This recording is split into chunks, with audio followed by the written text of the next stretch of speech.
Sa mga balitang tinututukan, pinag-aaralan na ngayon ng palasyo na aumento sa sahod para sa mga kawani ng gobyerno. Ayon kay Deputy Presidential Spokesperson Abigail Balte, ang desisyon ay base sa magiging rekomendasyon ng Department of Budget and Management o DBM kung napapanahon na ba ang panibagong salary adjustment para sa mga government workers. Ang detalye sa report ni Fred Montesa. Pinag-aaralan na ng pamahalaan ang hiling ng ilang grupo at individual na aumento sa sahod para sa mga kawani ng gobyerno sa taong 2014.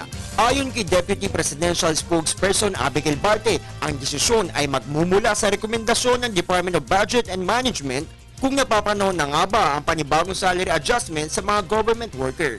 Sinabi pa ni Yusek Balte na naipatupad na ng pamahalaan ang huling hakbang ng salary standardization na nagtaas sa sahod ng mahigit 1 milyong empleyado ng gobyerno. Isa sa mga nagsusulong sa dagdag sahod sa mga kawani ng pamahalaan ay si Alliance of Concerned Teachers Representative Antonio Tino na ayon sa kanya ay dapat itaas ang sahod ng mga empleyado ng gobyerno na sa kalip na gumastos ng 25 bilyong piso para sa pork barrel fund sa susunod na taon.